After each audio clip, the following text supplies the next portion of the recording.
실제로 겪었던 실화괴담들. 첫 번째 이야기, 2007년도 모텔 여주인 정화조 살인사건.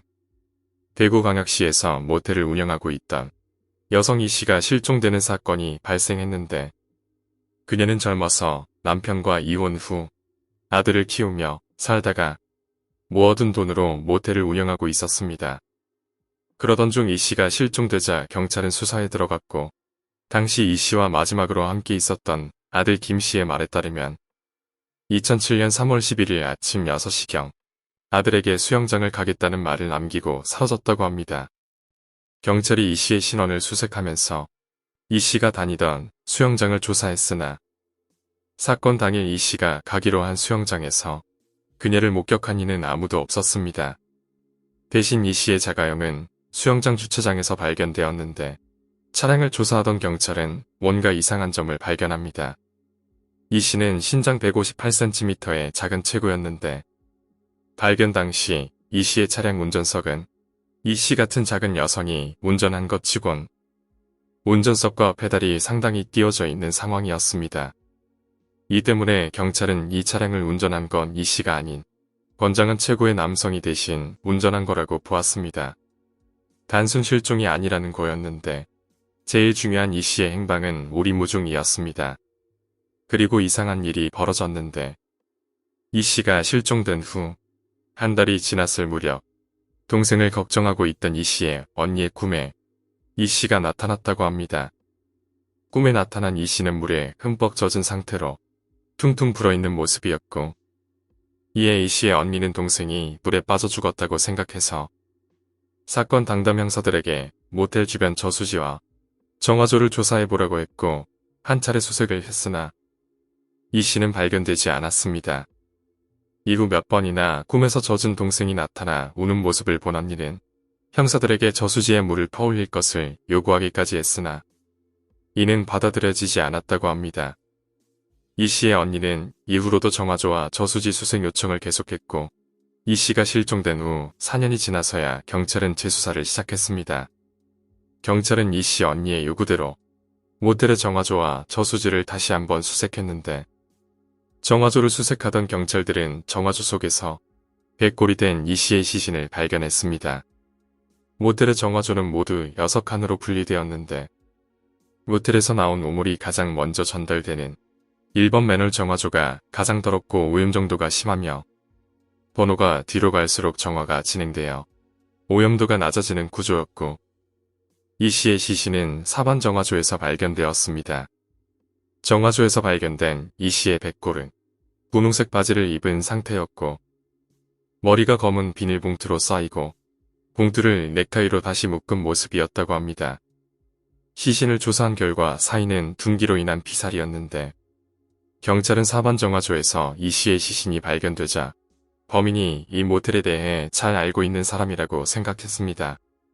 사건이 일어난 모텔은 평소 정화조의 찌꺼기를 제거하기 위해 한 달 간격으로 청소차를 불러 정화조 청소를 진행했는데, 가장 더러운 1번부터 3번까지 뚜껑을 열어 청소를 했고, 4번 정화조부터는 청소를 하지 않았다고 합니다.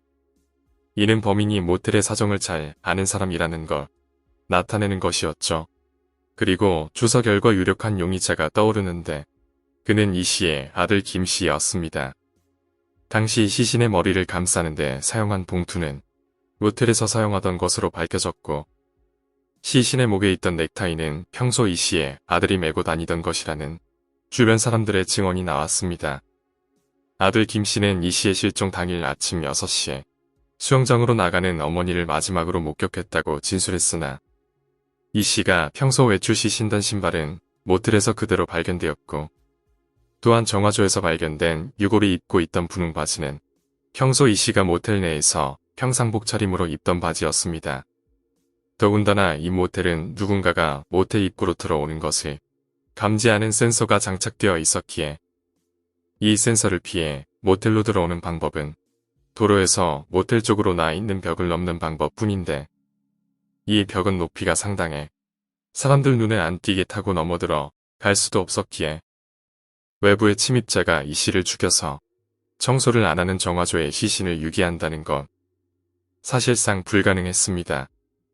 모텔 종업원의 말에 따르면 이 씨와 아들 김 씨는 사건 직전까지 다툼이 잦았는데 이 씨의 아들 김 씨는 학교를 그만둔 후 어머니와 같이 모텔을 운영했지만 사건이 일어나기 2년 전부터 범죄에 빠졌고 이 때문에 어머니인 이 씨와 수시로 다투었다고 합니다.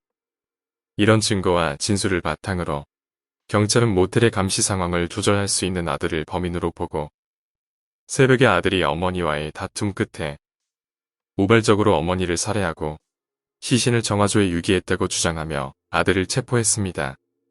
그러나 아들 김 씨는 수사 과정과 법정에서 경찰이 처음부터 자신을 표적으로 삼고 수사했다며 자신의 범행을 강하게 부인했는데 우선 시신에서 발견된 넥타이는 자기 것이 아니라고 했으며 자신은 당일날 어머니가 나간 후 모텔 정리를 하느라고 바빴기에 주변을 살피기 힘들었으며 보통 새벽 2시부터 5시까지 CCTV와 감지 센서를 끄기 때문에 그 시간에 범인이 침입해서 숨어 있다가 아침에 나가는 어머니를 노리고 살해할 가능성이 있다고 진술했습니다.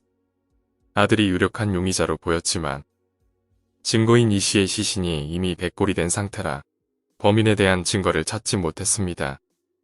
경찰은 여러 간접 증거와 정황 증거들을 토대로 2011년 7월 아들 김 씨를 살인 용의자로 체포하고 검찰은 무기징역을 구형했지만 1심 재판에서 대구지법 재판부는 김 씨가 피해자의 마지막 모습을 본 유일한 사람이고 사체에서 발견된 바지가 피해자가 평소 모텔에서 일할 때 입던 바지라는 몇 가지 정황 증거는 인정되나 살해 장소로 추정되는 모텔 주변에서 정확한 혈흔이 발견되지 않았고 범행 도구가 특정되지 않는 데다가 자신이 사는 곳에 시신을 유기했다는 것은 범행 발각을 피하려는 범인의 심리적 특성상 이해되지 않는 정황이다라고 덧붙이며 증거 불충분으로 무죄를 선언합니다. 이에 검찰은 불복해 항소를 했으나 2013년 11월 28일 열린 2심에서도 법원은 경찰의 항소를 기각하고 증거 불충분의 이유로 무죄 판결을 유지합니다. 결국 김 씨는 풀려났고 모텔을 팔고 다른 곳으로 이사를 갔습니다. 동생의 시신 수색을 요청했던 언니는 시신을 빨리 찾았으면 이런 원통한 일은 없었을 거라고 분통을 터뜨렸다고 하네요. 두 번째 이야기, 기괴한 노루. 증조할머니와 증조할아버지가 살아계실 때 이야기입니다. 어느 날 증조할아버지께서 길을 가시던 중 산에서 나온 산노루를 발견하십니다. 옛말에 산노루를 잡으면 재수 없다는 말이 있습니다. 하지만 저희 증조할아버지는 그 말을 대수롭지 않게 여기시고 산노루를 잡으려고 하셨습니다.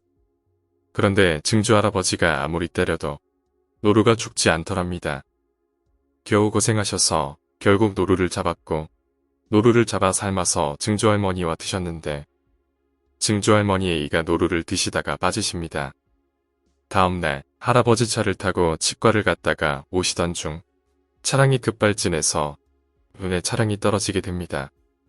다행히 자식은 무사했지만 증조할머니는 병원에서 치료를 받으셨습니다. 그런데 저희 가족 중에 무당이 있으신데 그분이 병원에 오져 소스라치셨습니다.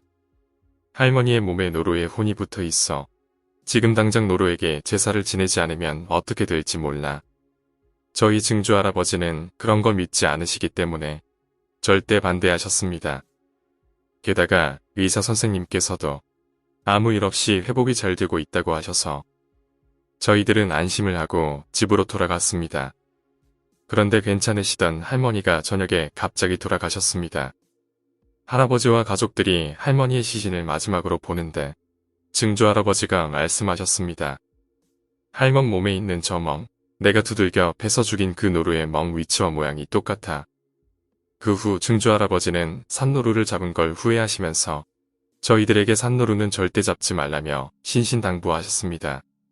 그때 노루에게 제사를 지냈다면 증조할머니는 돌아가지 않으셨을 것 같습니다.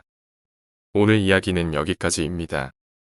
오늘 이야기가 재미있으셨다면 구독과 좋아요, 댓글 부탁드립니다. 댓글은 저에게 큰 힘이 됩니다. 감사합니다.